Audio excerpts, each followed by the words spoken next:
The Book of Lamentations, chapter 1. How deserted lies the city, once so full of people. How like a widow is she, who once was great among the nations. She who was queen among the provinces has now become a slave. Bitterly she weeps at night, tears are on her cheeks. Among all her lovers there is no one to comfort her. All her friends have betrayed her, they have become her enemies. After affliction and harsh labor, Judah has gone into exile. She dwells among the nations. She finds no resting place. All who pursue her have overtaken her in the midst of her distress. The roads to Zion mourn, for no one comes to her appointed festivals. All her gateways are desolate. Her priests groan. Her young women grieve, and she is in bitter anguish. Her foes have become her masters, her enemies are at ease. The Lord has brought her grief because of her many sins. Her children have gone into exile, captive before the foe.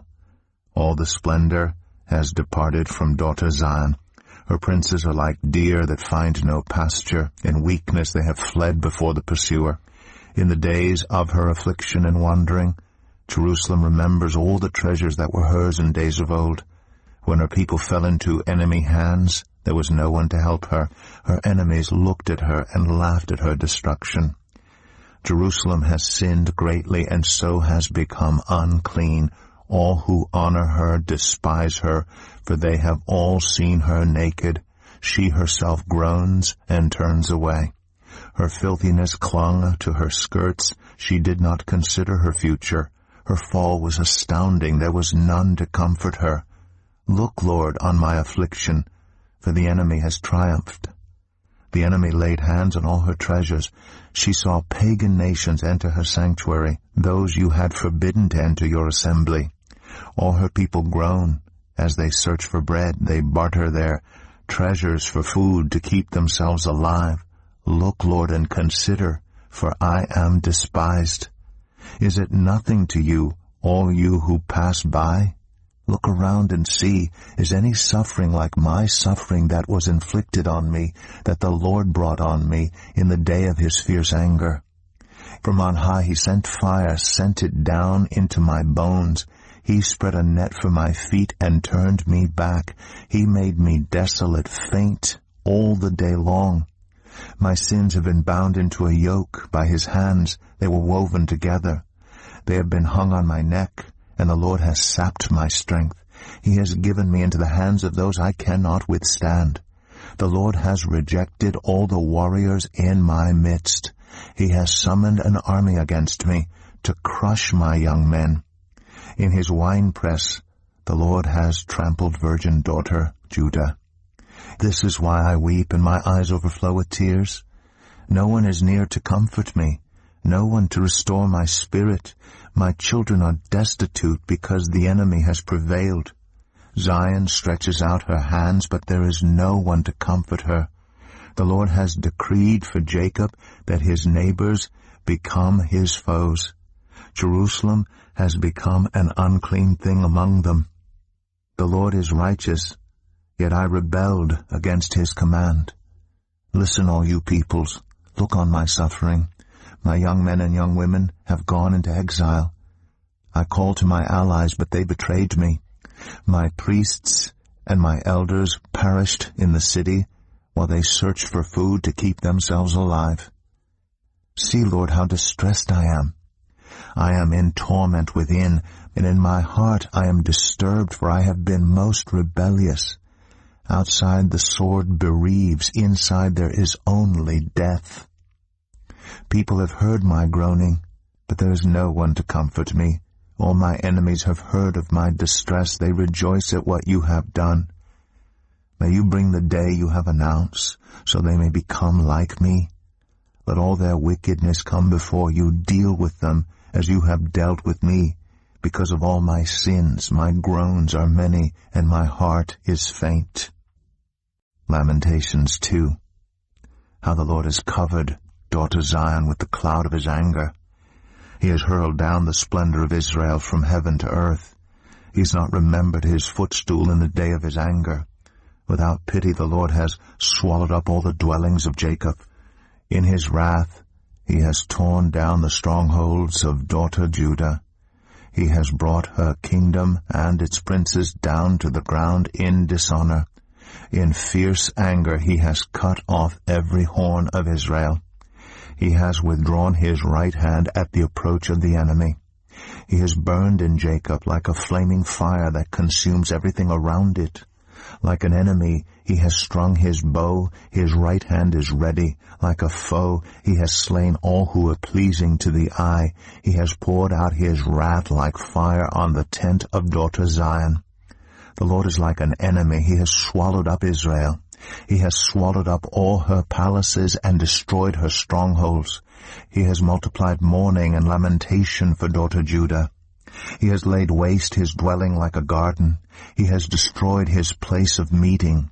The Lord has made Zion forget her appointed festivals and her Sabbaths. In his fierce anger he has spurned both king and priest. The Lord has rejected his altar and abandoned his sanctuary. He has given the walls of her palaces into the hands of the enemy. They have raised a shout in the house of the Lord as on the day of an appointed festival. The Lord determined to tear down the wall around daughter Zion. He stretched out a measuring line and did not withhold his hand from destroying. He made ramparts and walls lament. Together they wasted away. Her gates have sunk into the ground. Their bars he has broken and destroyed. Her king and her princes are exiled among the nations. The law is no more, and her prophets no longer find visions from the Lord. The elders of daughter Zion sit on the ground in silence. They have sprinkled dust on their heads and put on sackcloth. The young women of Jerusalem have bowed their heads to the ground. My eyes fail from weeping. I am in torment within. My heart is poured out on the ground because my people are destroyed, because children and infants faint in the streets of the city. They say to their mothers, "Where is bread and wine?" as they faint like the wounded in the streets of the city, as their lives ebb away in their mother's arms. What can I say for you? With what can I compare you, daughter Jerusalem? To what can I liken you that I may comfort you, virgin daughter Zion? Your wound is as deep as the sea. Who can heal you? The visions of your prophets were false and worthless. They did not expose your sin to ward off your captivity. The prophecies they gave you were false and misleading. All who pass your way clap their hands at you. They scoff and shake their heads at daughter Jerusalem. Is this the city that was called the perfection of beauty, the joy of the whole earth? All your enemies open their mouths wide against you. They scoff and gnash their teeth and say, "We have swallowed her up." This is the day we have waited for. We have lived to see it. The Lord has done what he planned. He has fulfilled his word, which he decreed long ago. He has overthrown you without pity. He has let the enemy gloat over you. He has exalted the horn of your foes. The hearts of the people cry out to the Lord. You walls of daughter Zion, let your tears flow like a river day and night. Give yourself no relief, your eyes no rest. Arise, cry out in the night as the watches of the night begin. Pour out your heart like water in the presence of the Lord. Lift up your hands to him for the lives of your children who faint from hunger at every street corner. Look, Lord, and consider, whom have you ever treated like this? Should women eat their offspring, the children they have cared for? Should priest and prophet be killed in the sanctuary of the Lord? Young and old lie together in the dust of the streets. My young men and young women have fallen by the sword. You have slain them in the day of your anger. You have slaughtered them without pity. As you summoned to a feast day, so you summoned against me terrors on every side. In the day of the Lord's anger no one escaped or survived. Those I cared for and reared, my enemy has destroyed. Lamentations 3. I am the man who has seen affliction by the rod of the Lord's wrath. He has driven me away and made me walk in darkness rather than light. Indeed, he has turned his hand against me again and again all day long. He has made my skin and my flesh grow old, and has broken my bones. He has besieged me and surrounded me with bitterness and hardship. He has made me dwell in darkness like those long dead. He has walled me in so I cannot escape. He has weighed me down with chains. Even when I call out or cry for help, he shuts out my prayer. He has barred my way with blocks of stone. He has made my paths crooked. Like a bear lying in wait, like a lion in hiding, he dragged me from the path and mangled me and left me without help. He drew his bow and made me the target for his arrows. He pierced my heart with arrows from his quiver. I became the laughingstock of all my people. They mocked me in song all day long. He has filled me with bitter herbs and given me gall to drink. He has broken my teeth with gravel. He has trampled me in the dust. I have been deprived of peace. I have forgotten what prosperity is. So I say, my splendor is gone, and all that I had hoped from the Lord. I remember my affliction and my wandering, the bitterness and the gall. I well remember them, and my soul is downcast within me. Yet this I call to mind, and therefore I have hope. Because of the Lord's great love we are not consumed, for his compassions never fail. They are new every morning. Great is your faithfulness. I say to myself, the Lord is my portion, therefore I will wait for him. The Lord is good to those whose hope is in him, to the one who seeks him.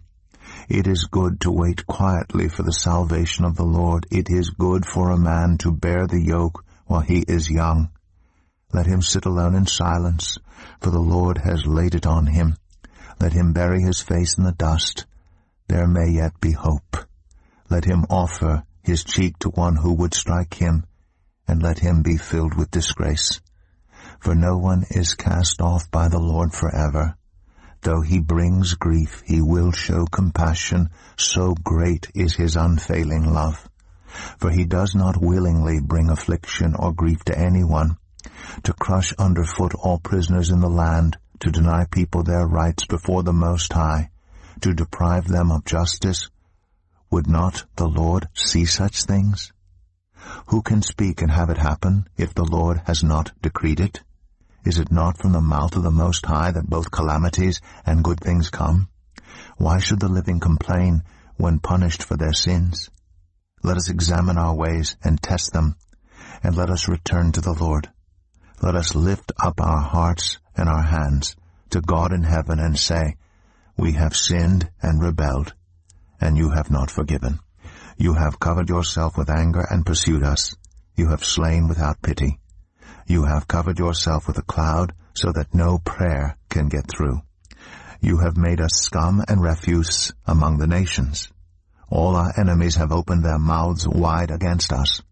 We have suffered terror and pitfalls, ruin and destruction. Streams of tears flow from my eyes because my people are destroyed. My eyes will flow unceasingly without relief until the Lord looks down from heaven and sees. What I see brings grief to my soul because of all the women of my city. Those who were my enemies without cause hunted me like a bird. They tried to end my life in a pit and threw stones at me. The waters closed over my head, and I thought I was about to perish. I called on your name, Lord, from the depths of the pit. You heard my plea. Do not close your ears to my cry for relief. You came near when I called you, and you said, do not fear. You, Lord, took up my case. You redeemed my life. Lord, you have seen the wrong done to me. Uphold my cause. You have seen the depth of their vengeance, all their plots against me. Lord, you have heard their insults, all their plots against me. What my enemies whisper and mutter against me all day long. Look at them, sitting or standing, they mock me in their songs. Pay them back what they deserve, Lord, for what their hands have done. Put a veil over their hearts, and may your curse be on them. Pursue them in anger and destroy them from under the heavens of the Lord. Lamentations 4. How the gold has lost its luster, the fine gold become dull. The sacred gems are scattered at every street corner. How the precious children of Zion, once worth their weight in gold, are now considered as pots of clay, the work of a potter's hands. Even jackals offer their breasts to nurse their young. But my people have become heartless like ostriches in the desert. Because of thirst, the infant's tongue sticks to the roof of its mouth. The children beg for bread, but no one gives it to them. Those who once ate delicacies are destitute in the streets. Those brought up in royal purple now lie on ash heaps. The punishment of my people is greater than that of Sodom, which was overthrown in a moment without a hand turned to help her. Their princes were brighter than snow and whiter than milk, their bodies more ruddy than rubies, their appearance like lapis lazuli. But now they are blacker than soot. They are not recognized in the streets. Their skin has shriveled on their bones. It has become as dry as a stick. Those killed by the sword are better off than those who die of famine. Racked with hunger, they waste away for lack of food from the field. With their own hands, compassionate women have cooked their own children, who became their food when my people were destroyed. The Lord has given full vent to his wrath. He has poured out his fierce anger. He kindled a fire in Zion that consumed her foundations. The kings of the earth did not believe, nor did any of the peoples of the world, that enemies and foes could enter the gates of Jerusalem. But it happened because of the sins of her prophets and the iniquities of her priests, who shed within her the blood of the righteous. Now they grope through the streets as if they were blind. They are so defiled with blood that no one dares to touch their garments. Go away, you are unclean. People cry to them, away, away, don't touch us. When they flee and wander about, people among the nations say, they can stay here no longer. The Lord himself has scattered them. He no longer watches over them. The priests are shown no honor, the elders no favor. Moreover, our eyes failed, looking in vain for help. From our towers we watched for a nation that could not save us. People stalked us at every step. So we could not walk in our streets. Our end was near. Our days were numbered, for our end had come. Our pursuers were swifter than eagles in the sky. They chased us over the mountains and lay in wait for us in the desert. The Lord's anointed, our very life breath, was caught in their traps. We thought that under his shadow we would live among the nations. Rejoice and be glad, daughter Edom, you who live in the land of Uz. But to you also the cup will be passed. You will be drunk and stripped naked. Your punishment will end, daughter Zion. He will not prolong your exile, but he will punish your sin, daughter Edom, and expose your wickedness. Lamentations 5. Remember, Lord, what has happened to us. Look and see our disgrace. Our inheritance has been turned over to strangers, our homes to foreigners. We have become fatherless, our mothers are widows. We must buy the water we drink. Our wood can be had only at a price. Those who pursue us are at our heels. We are weary and find no rest. We submitted to Egypt and Assyria to get enough bread. Our ancestors sinned and are no more, and we bear their punishment. Slaves rule over us, and there is no one to free us from their hands. We get our bread at the risk of our lives because of the sword in the desert. Our skin is hot as an oven, feverish from hunger. Women have been violated in Zion and virgins in the towns of Judah. Princes have been hung up by their hands. Elders are shown no respect. Young men toil at the millstones. Boys stagger under loads of wood. The elders are gone from the city gate. The young men have stopped their music. Joy is gone from our hearts. Our dancing has turned to mourning. The crown has fallen from our head. Woe to us! for we have sinned. Because of this our hearts are faint. Because of these things our eyes grow dim for Mount Zion, which lies desolate with jackals prowling over it. You, Lord, reign forever. Your throne endures from generation to generation. Why do you always forget us? Why do you forsake us so long? Restore us to yourself, Lord, that we may return. Renew our days as of old, unless you have utterly rejected us and are angry with us beyond measure.